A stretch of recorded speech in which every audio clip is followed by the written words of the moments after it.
The Thor, Love and Thunder ending is worth unpicking. There's a surprising amount that happens during the movie's 2-hour runtime.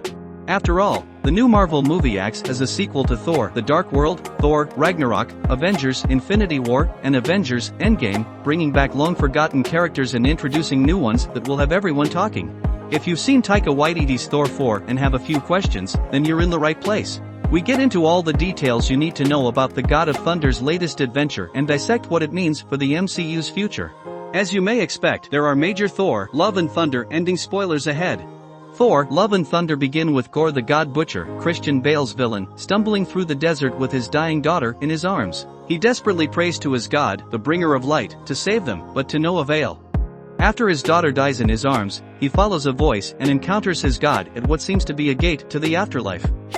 Gorr tells him how he's dedicated his life to worshipping him.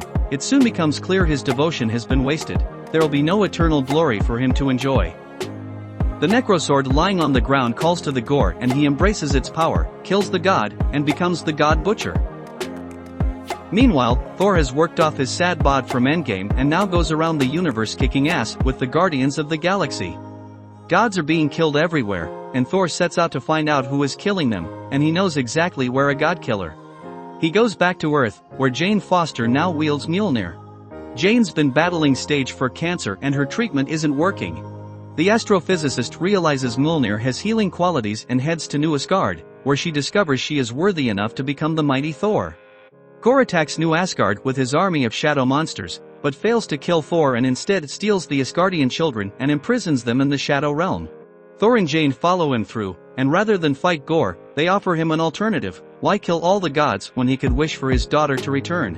The God Butcher says the young girl would have known as he's dying, but Jane tells him that isn't true, looking at Thor. Gorr's daughter comes through the gate of eternity, Gorr dies, Jane turns to stardust, and Thor adopts the girl. The duo head back to New Asgard, where King Valkyrie and Lady Sif are training up the children. Korg's found a boyfriend, Dwayne, and Thor and his adopted daughter fight side by side. Their superhero names? Love and Thunder. Is Jane Foster really dead? What happened to the mighty Thor? The most heartbreaking storyline in Thor, Love and Thunder is Jane Foster's illness. At the end of the movie, Jane makes the decision to embrace becoming the mighty Thor for one final time. She helps Thor get the Asgardian children home, but as soon as she returns to her human form, she dies in the God of Thunder's arms. After telling Thor that she loves him, her body disappears into dust. How did Jane Foster turn into the mighty Thor? As soon as Jane lifts the reassembled Mjolnir, she becomes a superhero known as the mighty Thor. This comes with Asgardian powers of super strength and the ability to travel the Bifrost. While it's never made explicitly clear how she manages to make the transition, it seems to be down to a vow Thor made to the hammer make. When he and Jane were still dating, he tells Mjolnir to always protect Jane, which then seemingly becomes sealed into it. Is Gorr dead? What happened to him? Thor and the mighty Thor destroy Gorr's Necrosword, which is what gave him his god-butchering powers. Without it, he reverts back to his dying, human form as it has taken too much of his energy from him. So when Gorr stumbles through the gates of infinity, he is already close to death. It isn't long before he succumbs to it. Why did Gorr change his mind about his wish for eternity? When Thor and the gang head to Omnipotent City, Zeus explains Gorr's plans to reach eternity and make the wish for all gods to die. However, when Gorr actually reaches eternity, he makes a different choice. He instead decides to bring his daughter back from the dead.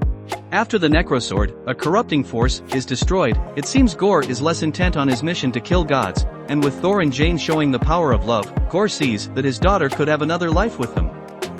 Where are the Guardians of the Galaxy now? The Guardians of the Galaxy don't have a huge role in Thor, Love and Thunder, exiting the movie pretty early on. When a number of distress calls come in from places under attack from Gorr, they head in one direction while Thor heads after Sif. We don't see them again, and it's never mentioned how they fared in their mission. Will there be a Thor 5? At the end of the credits sequence, it's confirmed that Thor will return. What we don't know is how he'll be back. The final scenes seem to set up plenty more in store for the Asgardian. He's now a father, as well as having a new enemy, Hercules, after him. This could continue into a 5th Thor movie, or it could evolve into another MCU property.